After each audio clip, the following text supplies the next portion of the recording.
Good day today. Got some more installation things in and some situations. Learning, got to grasp those old little concepts and situations and how things change. But was not displeased with effort. Got pretty physical. Made some nice plays. Threw the ball, caught the ball a little better. Defensively adjusted and made some nice plays. Corrected some things from the scrimmage that we left open, and thought we made some strides today. Good question.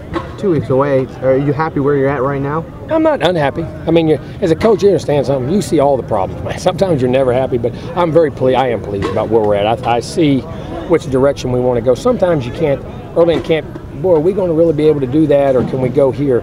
I see things a lot more clearly, I really do, about where I think we need to do and what we can do and who we need to get the ball to and those types of things, probably more so than I have in a while. And defensively, I like some of the adjustments and things we're being able to do too, special teams-wise also. You said the other day that you felt like you guys were further along than last year. What is it specifically? I think we're more physical. I think we got a better grasp of how we want things done. And what I mean, I think the older guys are getting across to the younger guys because it's the third year in the system for them. So when those guys start, they see those guys make the same mistake. Hey, they grab them and move along. And it allows us to keep coaching and not have to worry about, effort issues and things. The young guys, the older guys are doing a good job of policing and leading from that standpoint. And I think assignment-wise, we're much further along than where we were. Got more guys back, and very pleased with the offensive line as far as assignments, because you worry about some young guys there. But was pleased with a lot of protection issues and blitz pickups and things that I think they're getting pretty good. How's E.J. Manuel after a couple of days? Good, a little tender today. Well, I mean, a little tender. He threw yesterday too. It's just that right foot, that push-off foot, and you can see every now and then when he flips it. But I think another couple of days it'll be out there. It's a very minimal thing. He did everything today. Took every rep, threw every ball, threw a couple balls high, and it came from when that's your push-off foot. I think it was a little tender. A couple throws when you flip and got to really get to the side. But for the most part, had a pretty good day. And he'll work through that. You wouldn't. Oh no, I'm going by them, and they think the youth moving it will be better than resting and just getting the soreness out and going through it. What about James? What's the precaution? No, he got a shoulder little. It's not a separate, just like a sore sprained shoulder, because he was running some. I told you, inside on the goal line. Now he had some collision. He just banged up, and he took some NyQuil to help him sleep and release the pain a little bit, and he overslept.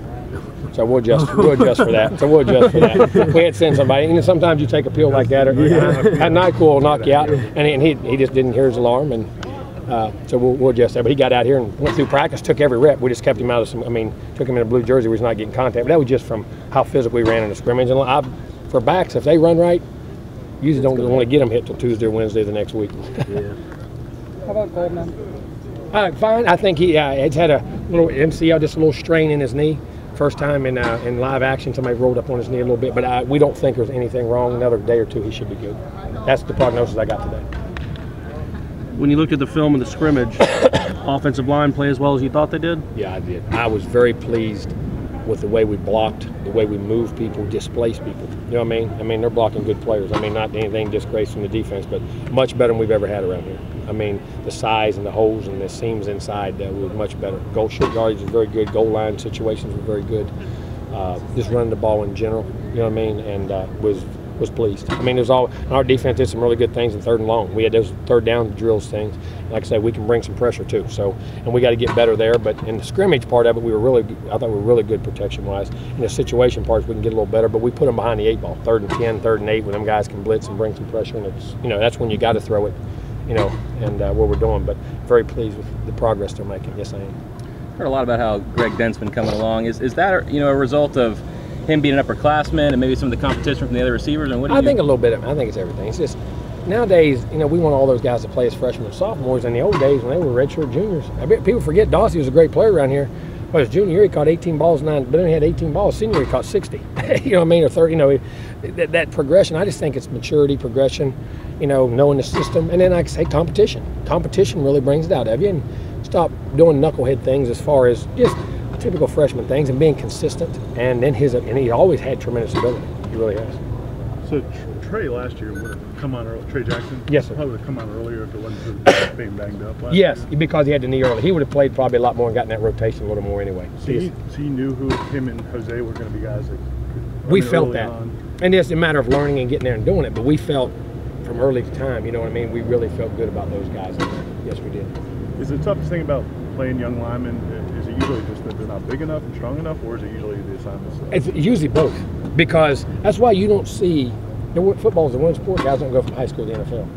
You do it in baseball 1 year. You do it in very few, especially guys up front, because you got to be a man. And I mean, college game guys are getting bigger and stronger, and the physicality of the game. You know what I mean? But then you complicate it. Besides quarterback, offensive line is the most complicated position on the field. All the calls, all the combinations, all the changes, the blitzes, the twists.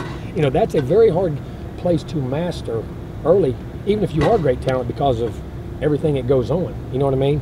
And usually guard is much harder than tackle, because the combinations come from both sides. Whereas a tackle, I got you or a guy outside, you know, it's 1 to 2 guys, maybe a guy. Your assignments are much easier as a tackle. And I always say that the farther away you go from the ball, the less assignments there are, but the more talented you got to be. The better space player you got to be. The closer you go, the smarter you got to be, and the more physical you got to be.